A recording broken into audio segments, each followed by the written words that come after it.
Elbaf chega ao seu clímax, e tudo indica que finalmente vamos ver Imu em ação, mostrando sua verdadeira identidade.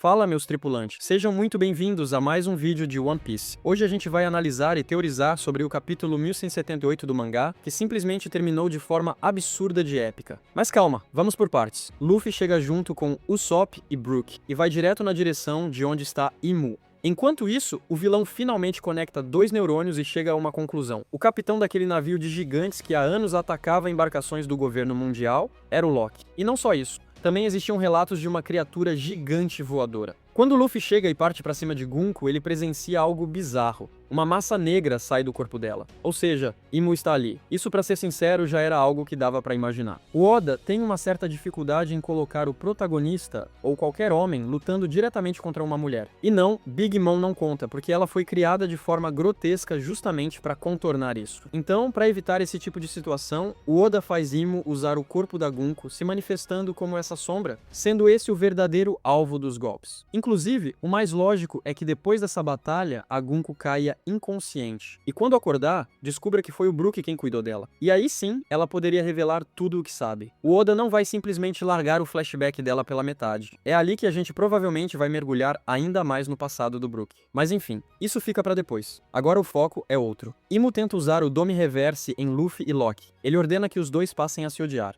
Por um momento, até parece que vai funcionar, mas não funciona. E isso é muito interessante. O fato do Oda mostrar o desejo de Imu de fazer esses dois se odiarem pode ser uma referência direta à lenda de Nidhogg e Ratatoskr, que teriam se enfrentado contra Nika. Só que provavelmente essa história nunca foi exatamente como contaram. Pode ter sido um mal-entendido, assim como o que Imu tentou fazer agora. Mesmo assim, o Dome Reverse não funciona neles. E Imu solta aquela frase clássica, como se já esperasse por isso. A teoria mais simples seria: o Dome Reverse não funciona em usuários de Akuma no Mi. Mas se for isso mesmo, então Imu é simplesmente burro. Porque, sério, 800 anos de vida e ele nunca testou isso direito? Difícil de acreditar. Então talvez a explicação seja outra. Pode ser que funcione apenas em pessoas normais, ou talvez seja algo mais específico ainda, como usuários de Zoan. A gente sabe que essas frutas têm vontade própria. Então pode ser que essa consciência interfira no efeito do poder. Outra possibilidade é ainda mais interessante. Talvez, como um usuário de Akuma no Mi já possui uma espécie de demônio dentro de si, isso interfira com o demônio que Imu tenta impor com o Dome Reverse. Existem várias formas de interpretar isso. Por exemplo, como um colega comentou, o tal mundo paralelo de onde vem esse demônio pode ser o mesmo conceito que o Vegapunk mencionou sobre as Akuma no Mi. Ou seja, os usuários já carregam uma ligação com essa outra realidade. E isso pode anular completamente o efeito do poder de Imu. Mas enfim, independente da explicação, Luffy não sofre nenhum efeito. E parte pra cima de Imu com um golpe direto. Pelo desenho, não há sinais claros de que ele esteja usando o hack do Conquistador. O que é estranho, já que ele sabe que essa é a única forma de realmente causar dano nesses inimigos. Então talvez ele só estivesse testando no primeiro ataque. Enquanto isso,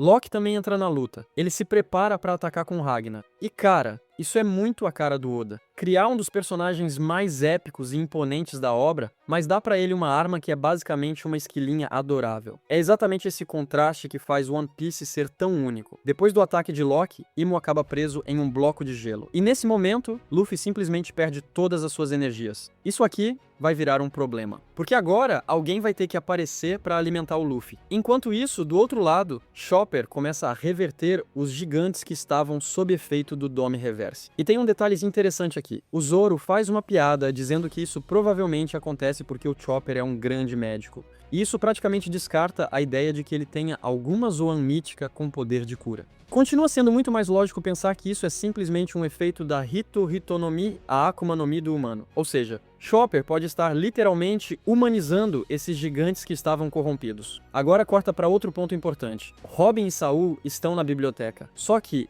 os livros sumiram, e junto com eles, o Burro Biblo também desapareceu. Tudo indica que ele levou os livros para outro lugar. E isso aqui é muito importante. Porque existe a possibilidade desse coruja estar viva desde o século perdido. Assim como Zunesha, ou até mesmo o robô ancestral. Isso significaria que ele pode ter conhecido o Joy Boy. E se for esse o caso, o destino mais lógico seria ele ter levado tudo pro chamado mundo celestial. E sério, eu tô doido pra ver o Oda finalmente revelar o que existe no topo da árvore Adam. Agora voltando pra treta, a gente vê o Somers se reconstruindo. Infelizmente, esse cara ainda vai dar muito trabalho. Mas quem sabe isso não seja justamente pra dar aquele momento épico pro Sanji finalizar ele. Agora, tem um detalhe curioso nesse painel, muita gente disse que aquilo ali parece um coração mecânico. Sinceramente, não dá pra afirmar com certeza. O desenho não tá tão claro assim, mas ao mesmo tempo, o Oda não desenha nada por acaso. Se ele mostrou aquilo, tem motivo. Então não dá pra descartar que exista algo estranho ali. E se for realmente um coração mecânico, isso seria até irônico, considerando que esse personagem tem uma visão completamente distorcida sobre o amor. Mas ainda assim, fica a dúvida.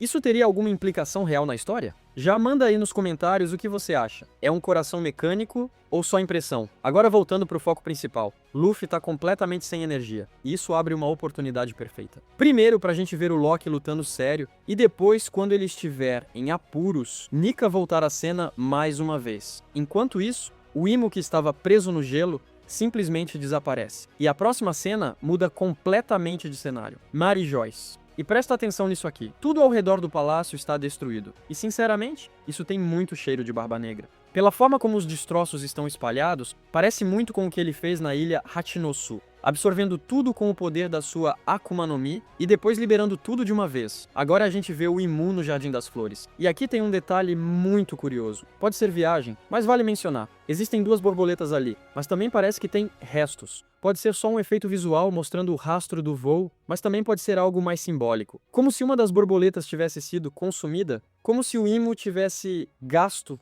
uma vida, e agora só restariam duas. Provavelmente não é nada disso, mas em One Piece, até os detalhes mais pequenos podem significar algo gigante. Agora, o mais importante de tudo. Imo disse ao Gorosei que vai se ausentar de Mary Joyce por um tempo, e isso abre duas interpretações muito interessantes. A primeira, agora ele vai pessoalmente. Ou seja, até agora Imu estava no jardim enquanto aquela sombra em Elbaf era só uma extensão do poder dele. Mas agora, ele vai de verdade. E é por isso que ele avisa o Gorosei. Se for esse o caso, essa é a oportunidade perfeita para o Barba Negra invadir o palácio. E mais ainda, se o Imu voltar enfraquecido, Barba Negra poderia simplesmente finalizar ele e tomar o poder para si. Mas existe uma segunda possibilidade. Imu só avisou que vai se ausentar porque a batalha vai durar muito tempo. Ou seja, ele continuaria indo para Elbaf da mesma forma de antes, possuindo o corpo da Gunko. E isso levanta um ponto ainda mais perigoso. O verdadeiro corpo de Imu pode estar em Mary Joyce, totalmente vulnerável. E se isso for verdade, Barba Negra pode estar prestes a fazer o movimento mais absurdo de toda a história. E aí vem a pergunta, qual dessas opções eu acho mais interessante? Sem pensar duas vezes. A primeira, eu quero ver o Imu de verdade aparecendo, atravessando um abismo, chegando em Elbaf e finalmente mostrando quem ele realmente é. E mais do que isso, em algum momento da batalha, ele tirando aquela roupa e revelando sua verdadeira aparência. Porque vamos ser sinceros, se o Imu vai ser derrotado em algum ponto da história, a gente precisa ver quem ele realmente é antes disso. Mas claro, a gente conhece o Oda. Ele pode simplesmente segurar essa revelação e guardar tudo pro flashback do século perdido. E aí, só lá na frente a gente descobre. Mas voltando pro agora, tudo indica que o próximo capítulo vai trazer uma batalha absurda. Imo vs Loki. E finalmente vamos ver do que esse gigante é realmente capaz. Enquanto isso, o Luffy ainda vai demorar um pouco pra voltar pra luta. Provavelmente ele só retorna quando a situação estiver crítica pro Loki. E é aí que tudo vira. Mas pra isso acontecer, alguém vai ter que levar comida pra ele. Então, pode esperar algum Mugiwara entrando em cena nesse momento. Agora, pra fechar, eu quero trazer um ponto que pra mim já tá praticamente confirmado. Hoje, eu tô quase 100% convencido de que as duas Akuma no Mi que o Shanks mencionou são justamente as frutas do Nika e do Nidog. Isso foi claramente um foreshadowing do Oda. Uma forma de mostrar que esses são os dois grandes inimigos do Imu. E que no presente, eles enfrentariam ele juntos. Exatamente como a gente tá vendo agora. Pra mim não tem muito mais o que complicar. Tudo aponta pra isso. E bom, por hoje é isso. Se o vídeo ficou um pouco mais direto e com uma edição mais simples, foi porque o tempo estava curto. Mas eu não podia deixar vocês sem essa análise, então já deixa aqui nos comentários as suas teorias, porque eu sei que vocês sempre vão além. E é isso, valeu demais por acompanhar e a gente se vê no próximo vídeo.